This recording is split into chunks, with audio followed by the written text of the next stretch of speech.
l'alliance de la croix qui nous confère une nouvelle position. Genèse 48, versets 13 à 14.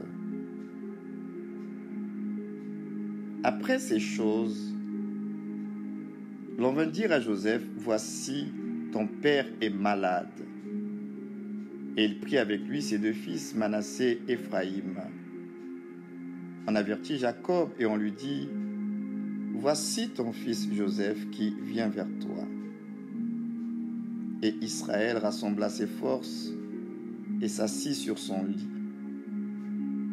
Jacob dit à Joseph, « Le Dieu Tout-Puissant m'est apparu à Luz, dans le pays de Canaan, et il m'a béni. Il m'a dit, je te rendrai fécond, je te multiplierai et je ferai de toi une multitude de peuples. Je donnerai ce pays à ta postérité après toi, pour qu'elle le possède à toujours. Maintenant, les deux fils qui te sont nés au pays d'Égypte, avant mon arrivée vers toi en Égypte, seront à moi. Éphraïm et Manassé seront à moi, comme Ruben et Siméon. Mais les enfants que tu as engendrés après eux seront à toi, seront appelés du nom de leurs frères dans leur héritage. » Puis Joseph les prit tous deux, Éphraïm de sa main droite à la gauche d'Israël, et Manassé de sa main gauche à la droite d'Israël. Et il les fit approcher de lui. Israël étendit sa main droite et la posa sur la tête d'Éphraïm qui était le plus jeune, et il posa sa main gauche sur la tête de Manassé. Ce fut avec intention qu'il posa ses mains ainsi, car Manassé était le premier-né. Dans Genèse 48, 1 à 14, nous voyons une histoire où un homme nommé Joseph rencontre son père Jacob avec ses deux fils, Manassé et Éphraïm. Ces deux frères sont nés de la femme égyptienne de Joseph, ce qui en fait des métis. Manassé est l'aîné et Éphraïm est le cadet. Le nom Manassé signifie que Dieu lui a fait oublier les souffrances de sa famille, tandis qu'Éphraïm signifie doublement fécond ou double fertilité. Lors de cette rencontre, Jacob pose un geste prophétique en adoptant Éphraïm et Manassé comme ses propres fils, les introduisant ainsi dans son alliance avec Dieu. Jacob place sa main droite sur la tête d'Éphraïm, le cadet, et sa main gauche sur la tête de Manassé, l'aîné. Joseph est surpris par cette action et essaie de corriger son père, pensant qu'il a commis une erreur en bénissant le plus jeune plutôt que l'aîné. Mais Jacob explique que cela était intentionnel, car il avait reçu une révélation de Dieu, que la bénédiction et la prospérité seraient accordées à Éphraïm plutôt qu'à Manassé.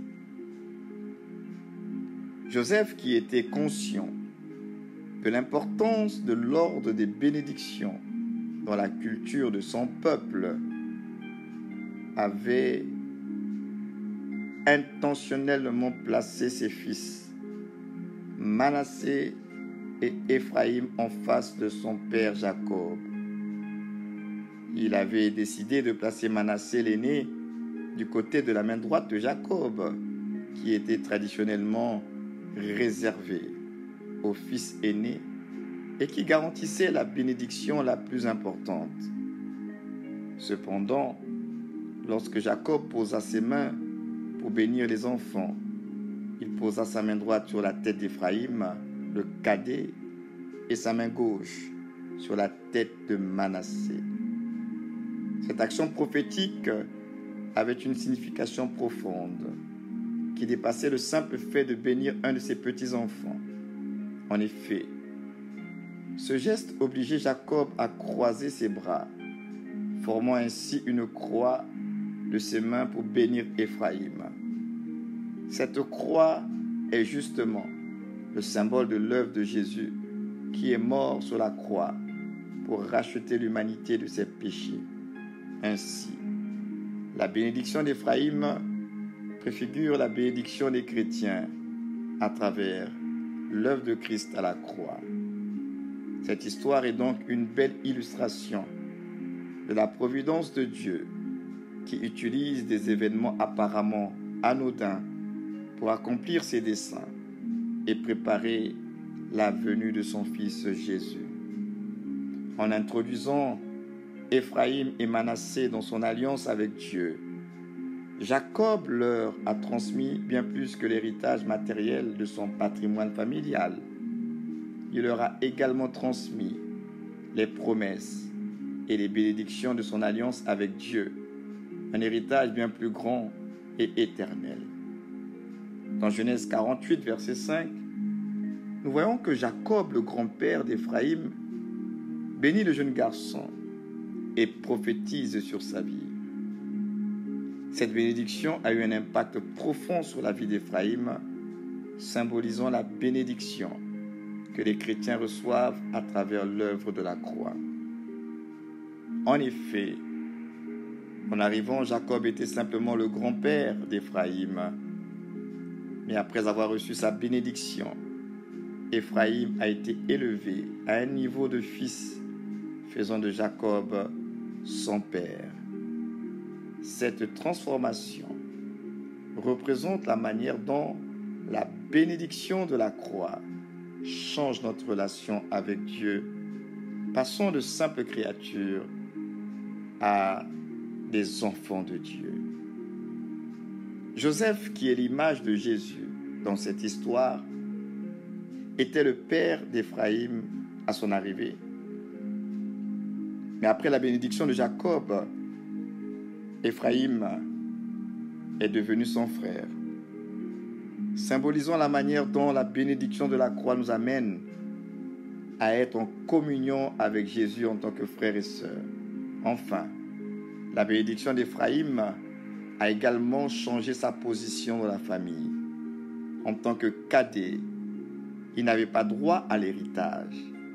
Mais après la bénédiction de Jacob, Éphraïm est devenu l'aîné et l'héritier principal de toutes choses. De même, à travers la bénédiction de la croix, nous recevons notre héritage en Christ et devenons co-héritiers avec lui. La bénédiction d'Éphraïm, dans Genèse 48, nous donne un aperçu de la puissance de la bénédiction de la croix dans nos vies. Elle change notre position, nous amène à être en communion avec Jésus, qui au départ était fils unique, mais à la fin devient le premier-né de plusieurs frères. Nous donnons ainsi accès à notre héritage en Christ. Ainsi, grâce à l'alliance en Christ, notre relation avec Dieu a changé de manière radicale. Nous ne le prions plus simplement en tant que Dieu d'Abraham, mais comme Abba, notre Père. Car nous sommes devenus ses enfants. Cette transformation est similaire à celle vécue par Éphraïm et Manassé lorsque Jacob les a introduits dans son alliance avec Dieu. Maintenant, c'est Jésus lui-même qui nous introduit dans cette alliance par son sang. Jacob a béni Éphraïm en croisant ses mains, symbolisant que la croix est l'instrument qui change les destinées. De même, la croix de Jésus a radicalement changé la vie d'Éphraïm et Manassé, les faisant passer de la position de cadet et d'aîné à l'inverse. De même, la croix de Jésus a le pouvoir de changer nos destinées, nous reconnectant à l'alliance et à l'héritage de Dieu, jusqu'à ce qu'une personne se tourne vers Christ, elle reste sous l'emprise des alliances de sa famille. Mais lorsqu'elle s'approche de Dieu, elle est réintégrée dans l'alliance de Dieu et dans son héritage. Car il n'y a de salut en aucun autre, car il n'y a sous le ciel aucun autre nom qui ait été donné parmi les hommes par lequel nous devions être sauvés. Actes chapitre 4, verset 12. Quiconque invoquera le nom du Seigneur sera sauvé. Romains chapitre 10, verset 13. Jésus, par son œuvre à la croix, est la réponse de Dieu pour te réintroduire dans ta destinée.